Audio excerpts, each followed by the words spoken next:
Hola, hola muchachos. Espero que todos estén bastante bien. Bienvenidos a la clase de Historia de Venezuela, que es la última clase además de este laxo y la última clase también del año escolar. Hemos visto en la historia de Venezuela muchos acontecimientos y este año escolar además ha sido un año bastante diferente, precisamente caracterizado durante este último tiempo por el confinamiento.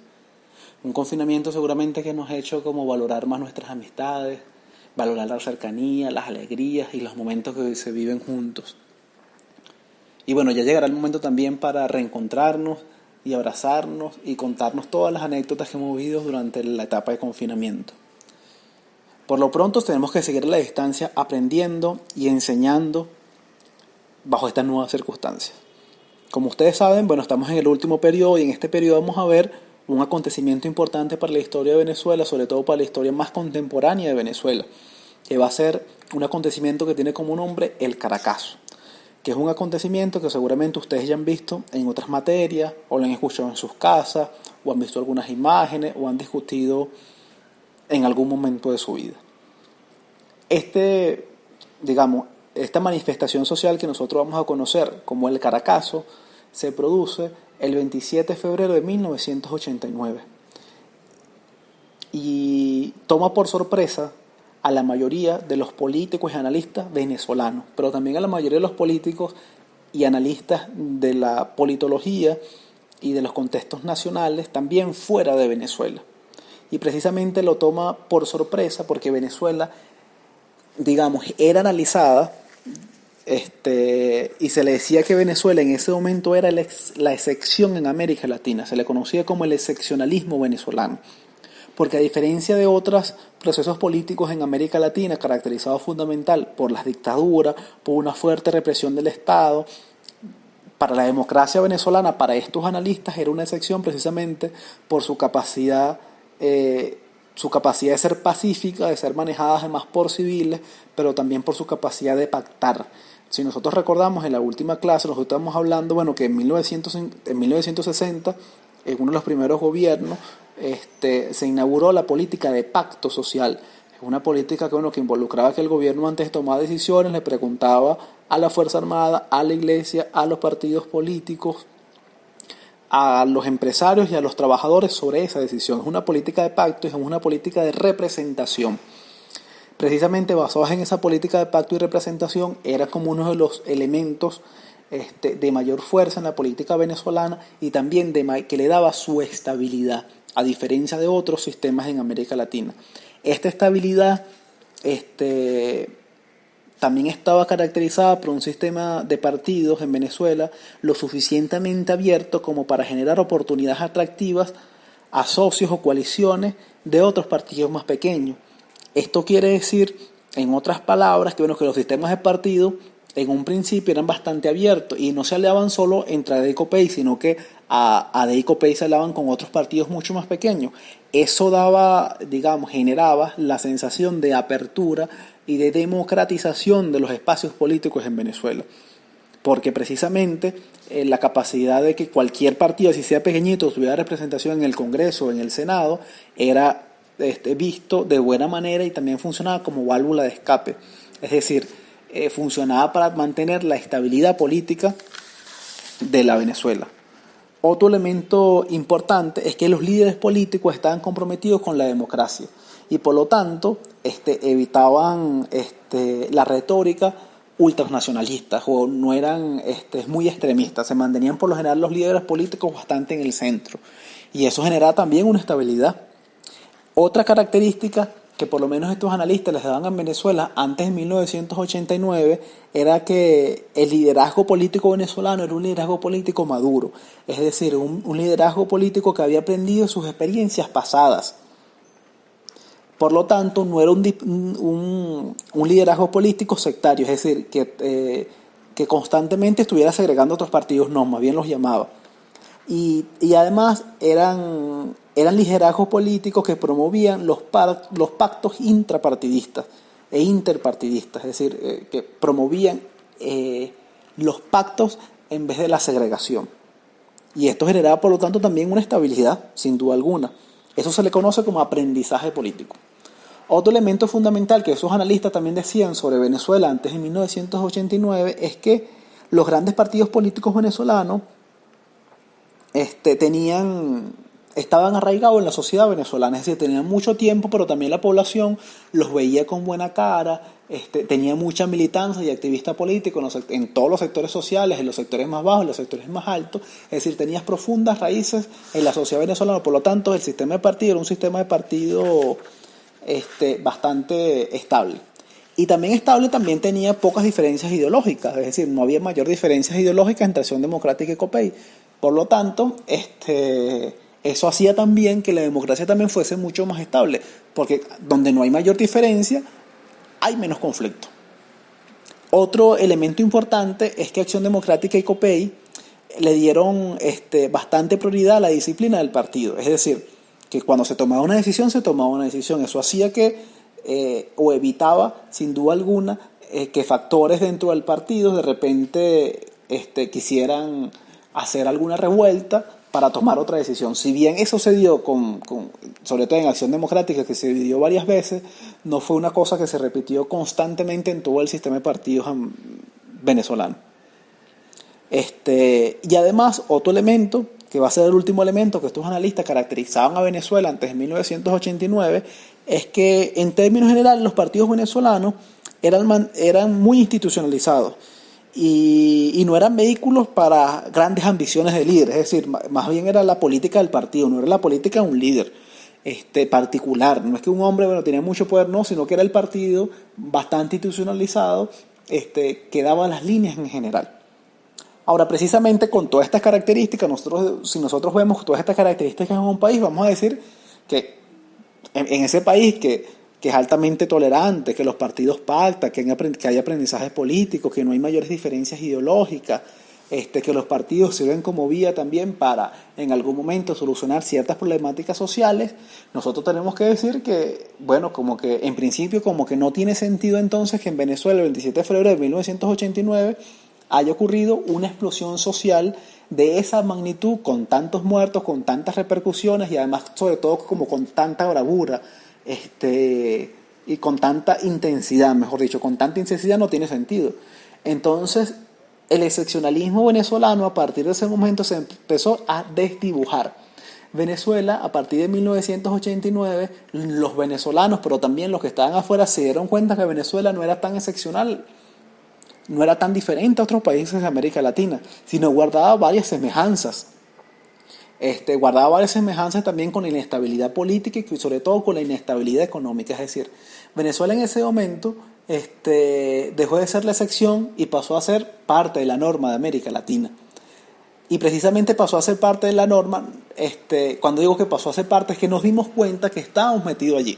No es que no estuviéramos metidos allí, sino que los análisis hasta entonces nos habían dado cuenta de unas causas que estaban allí, que eran mucho más profundas, que no se veían a simple vista, pero estaban allí, ¿sí? Que eran las semejanzas con otras realidades latinoamericanas. Porque al final nunca dejamos de ser latinoamericanos y por lo tanto nunca dejamos de tener los problemas de América Latina, que son los problemas de la pobreza, la desigualdad, de la corrupción, etcétera, que son los problemas latinoamericanos y de otras partes del mundo, pero en Latinoamérica, digamos, tienen sus especiales características. Ahora bien, si Venezuela no era entonces la excepción latinoamericana, si nadie se esperaba que eso sucediera en Venezuela, ¿por qué sucedió eso en Venezuela? Y precisamente estos analistas empezaron a responder y empezaron a decir que las mismas causas que habían provocado la estabilidad política durante tanto tiempo en Venezuela eran ahora las mismas causas que habían desestabilizado el sistema político. Por ejemplo, estos analistas decían que los pactos políticos que antes eran vistos como positivamente, al pasar de los años, fueron vistos impositivamente por la población porque impedía que otros actores políticos que no estaban dentro de los partidos pudieran surgir. También decían que la institucionalidad de los partidos políticos, que se consideraba también como esencial y además sano, ellos reconocían ahora en ese momento que la sobreinstitucionalización y la rigidez, por ejemplo, impedía que sectores sectores distintos de la sociedad tomaran decisiones, porque las decisiones solo iban a tomar los partidos, es decir, la sobreinstitucionalización de los partidos se convertía en una partidocracia. No era una democracia de todos, sino una democracia de unos poquitos. En tercer lugar, estos mismos analistas decían que el aprendizaje político, que es la política del pacto, bueno, se había sobredimensionado. Y que la condición, además de país exportador de petróleo, hacía que Venezuela se encontraba en un sub y baja constantemente de los precios del petróleo que la nación no podía controlar. Así que estos analistas explicaban entonces que aquellos elementos que alguna vez fueron positivos ahora son elementos negativos. Y nosotros, a la luz de esto, podemos preguntarnos, ¿solo estos elementos realmente afectaron a la crisis social o a la manifestación social que se produjo el 27 de febrero del 89? Y nosotros tendríamos que agregar a eso otras causas, por ejemplo, las causas económicas, que son fundamentales. Yo les quiero recordar que ya desde 1978, cuando sale Carlos Andrés Pérez del poder y la Gran Venezuela se ve desnuda y fracasada, además que no pudimos en ese tiempo ser un país desarrollado, no pudimos generar una industria autónoma, no pudimos producir la cantidad de mercancías que necesitaba el país para poder sobrevivir o para poder exportar. Es decir, en un país además que no pudimos hacer nada de eso. Éramos un país que ya los precios del petróleo habían bajado, que no teníamos tanto dinero en el bolsillo, pero además era un país que tenía muchísimas deudas. Llegó un nuevo gobierno, un gobierno de Copey, que dijo que había recibido, este presidente dijo, he recibido una Venezuela hipotecada. Y cuando se fue, bueno, Venezuela era un país sumamente más endeudado. Pero haciendo como el recorrido histórico, Venezuela para ese momento había dejado una deuda de 27.000 millones de dólares. Venezuela debía, y los precios del petróleo estaban en caída. Sin duda alguna, en el año 81 los precios del petróleo fueron aumentando paulatinamente, pero durante breves periodos de tiempo.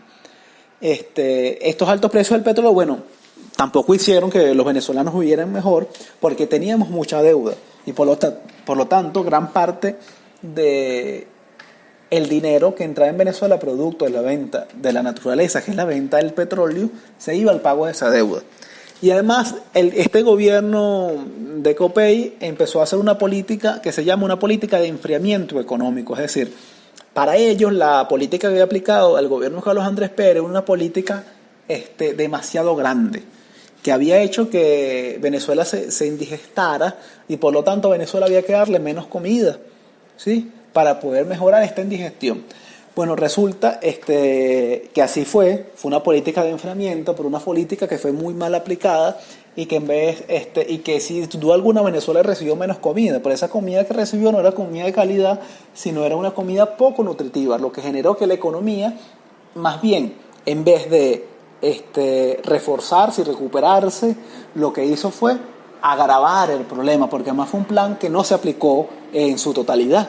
Y por lo tanto ya vimos que las condiciones económicas del venezolano a partir de ese momento, empezaron a desmejorar los salarios, los niveles de consumo, y la sociedad en principio ya no veía, porque además ya en las elecciones donde ganó Copey ya la sociedad votaba mucho menos, es decir, el sistema de partidos empezaba a perder cierta credibilidad, porque no había cumplido lo que dijo. 4 años en ese mismo periodo, se produce un acontecimiento que se llama como el Viernes Negro. El Viernes Negro se produce el 18 de febrero de 1983 y es cuando el Estado venezolano va a decidir tener un control de cambio. Es decir, ya la gente no podía ir al banco y comprar los dólares que quería, sino solo podía comprar una cierta cantidad de dólares a ciertos precios y para ciertos productos. Eso pasaba con todo, es decir, ya los venezolanos que habían gozado durante tantos años de una libre compra del dólar, el Estado impuso un control de cambio. ¿Por qué? Puso un control de cambio porque había una fuga de divisas. Una fuga de divisas es cuando la gente, por distintas razones, saca su dinero del banco venezolano y lo lleva a un banco exterior, ¿sí? Y además cuando hay libre canje de divisas, el Estado constantemente como es un Estado rentista, tiene que poner dinero en los bancos venezolanos para que la gente constantemente compre esos dólares. Entonces la gente lo que hizo fue una extracción de la riqueza venezolana, donde las reservas internacionales, que son los ahorros del país, que están en bancos internacionales, constantemente fueron bajando y teníamos menos dinero. Y el gobierno se dio la obligación de tener un control de cambio. Y en algún momento, este control de cambio, como funcionó los primeros meses, pero después se perdió otra vez como el significado o la importancia o dejó de ser una solución. Pero el Viernes Negro es relevante como la historia económica de Venezuela porque precisamente ahí se ve que la economía venezolana había dejado de ser la economía, ¿verdad?, todopoderosa en América Latina, con grandes niveles de ingresos, una economía que se proponía ser una economía desarrollada. Nos dimos cuenta que que además que ya no teníamos dinero y que los precios del petróleo estaban bajando. Y eso fue, digamos, un quiebre en la mentalidad económica venezolana. Sucesivamente, el próximo gobierno, que fue un gobierno de acción democrática, bueno, también propone como mejorar las cosas, pero este señor no le gustaba tomar decisiones económicas y no hizo nada. Y lo que hizo fue comerse los ahorros, y cuando llega el nuevo gobierno presidencial, Venezuela pasó de tener 5.000 millones de dólares en ahorros internacionales a pasar a tener a 300 millones, es decir, nos comimos todo, no quedó nada en la mesa. Y sin duda alguna en ese panorama, bueno, no tenemos mucho que hacer, porque ya, digamos, los factores políticos se han comido, producto de no tomar decisiones económicas a tiempo, los grandes ahorros de la nación, y estamos en una situación bastante penosa. En ese momento se produce una campaña política donde resulta ganador Carlos Andrés Pérez, con la promesa de que Venezuela iba a volver a ser la gran Venezuela, y además con la promesa de que no le iba a pedir préstamos a los organismos internacionales. Y además lo dijo porque eso es lo que la gente quería escuchar. Si la gente escuchaba que Carlos Andrés Pérez iba a pedir préstamos a los bancos internacionales, no lo iba a elegir como presidente. Carlos Andrés Pérez dijo eso. Y bueno, mintió. Porque cuando llegó pocos días después, lo que hizo fue primero pedir crédito a los organismos internacionales y someternos a la normativa por un crédito, pues. Y se aumentó el precio de la gasolina en un 97%, el precio de algunos rubros y algunos alimentos de primera necesidad, se liberó el control de precio de algunos rubros, y eso hizo que se generara en Venezuela una manifestación popular bastante fuerte que se conoce como el Caracazo. En principio, bueno, porque la gente ya venía desde el 83, ya con fuertes factores económicos, ¿verdad? Entonces este factor económico había estado como cabalgando la historia de Venezuela durante 10 años y nadie le daba respuesta, pero además cuando se le dio la respuesta para mejorar la situación económica, esa respuesta lo que generó fue que la población, una población, tanto los sectores medios como los sectores más populares, lo que hizo fue que tuviera menos ingresos, es decir, fue una medida económica que no mejoró ni a corto ni a mediano plazo los ingresos venezolanos, sino que hizo fue más bien como disminuir la capacidad de consumo que tenía el venezolano, ¿sí? Así que son estas series de factores económicos, ¿verdad? Uno de los factores principales que posibilita ese estallido social que se conoce como el Caracazo, porque la gente en principio vivía peor. Ya el sistema político de partido no estaba respondiéndole a las necesidades de la gente ya no confiaba en el voto, en la democracia como forma de solucionar la vida, las problemáticas de la vida cotidianamente, y una vez que se aplicaron esos cambios económicos que hacía que la gente tuviera que gastar mucho más dinero y gastar dinero donde no lo tenía, hubo una explosión social significativa por todo lo que se produjo. Se dice que murieron de 300 a 400 personas, o tú dices que fueron 1.000, 2.000. Se hicieron fosas comunes en el Cementerio General del Sur. Es decir, fue una situación bastante calamitosa que ustedes ya van a ver en los documentales, en las fotografías y en los artículos, digamos, la dimensión de eso, que fue una dimensión bastante grave. Incluso Venezuela en el 2000 fue una sentencia de la Corte Interamericana de Derechos Humanos, emitió un comunicado, no más que un comunicado, fue como una sentencia que decía que Venezuela había violado los derechos humanos de 45 personas, porque fue en 1989 en las protestas. Y se dice eso porque además fue el Ejército Nacional, no fue la Guardia, no fue la policía, que salió como a contener a los manifestantes.